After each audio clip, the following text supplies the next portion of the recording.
केरल की राजधानी तिरुवनंतपुरम की इन सड़कों को देखिए। यहाँ न तो लाउडस्पीकरों का शोर है और न ही नेताओं के शक्ति प्रदर्शन वाले काफिले। दिल्ली या उत्तर प्रदेश के चुनाव के आदि किसी शख्स को ये चुनावी सन्नाटा हैरान कर सकता है।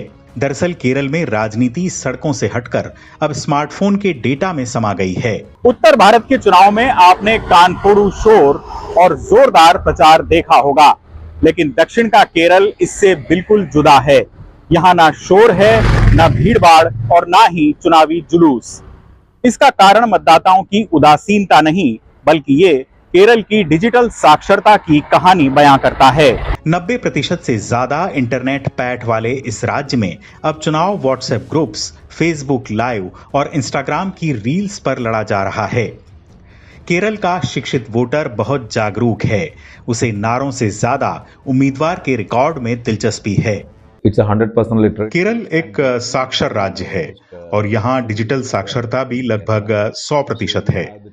इसलिए प्रचार में मोबाइल फोन और सोशल मीडिया का बोलबाला है, जहाँ राजनीतिक प्रचार पूरे चरम पर है।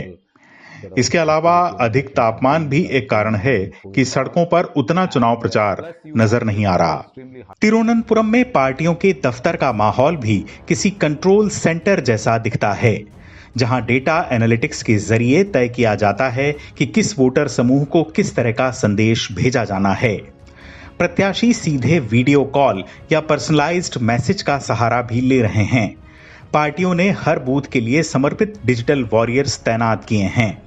केरल में बीजेपी के सोशल मीडिया अभियान की कमान संभाल रहे अभिजीत बताते हैं कि उनकी नीति जनता को प्रधानमंत्री मोदी का विजन और डबल इंजन सरकार के फायदे बताने की है। एक विकसित केरलम बनाना है तो ये विकसित केरलम बनाने के लिए जो नैरेटिव्स, जो सच्चाई है, वो जनता के पास हमको पहुंचाना है। और ये पहुंचाने के लिए हम सोशल मीडिया के माध्यम से हम यहाँ पे काम कर रहे हैं। कई सारा लोग कार्यकर्ता इसमें जुड़ा है। हम केरल का लोगों को बता रहा है बीजेपी ने ये किया है। केरल की कैडर आधारित राजनीति में शक्ति प्रदर्शन नहीं, बल्कि माइक्रो मैनेजमेंट ही असली हथियार है। ये केरल की डिजिटल साक्षरता का ही प्रमाण है कि यहाँ पर लोकतंत्र का सबसे बड़ा उत्सव कम शोर और ज्यादा सभ्यता के साथ मनाया जा रहा है। और ये स्थिति वाकई देश के दूसरे राज्यों के लिए एक नजीर पेश करती है। हालांकि केरल में इस चुनावी शांति के पीछे एक बड़ी वजह चुनाव आयोग का कड़ा रुख और राज्य का ग्रीन प्रोटोकॉल भी है।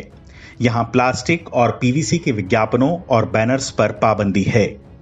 केरल में राजनीतिक पार्टियां कुटुंब योगम का सहारा भी ले रही हैं। ये एक पुरानी सामाजिक परंपरा है जिसमें परिवार बैठकर आपस में चर्चा करते हैं।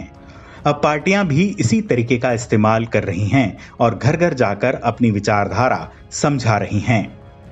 अगर आप ये वीडियो YouTube पर देख रहे हैं तो हमारे चैनल को सब्सक्राइब कर बेल आइकन दबाएं और Facebook पर देख रहे हैं तो हमारे पेज को लाइक करें।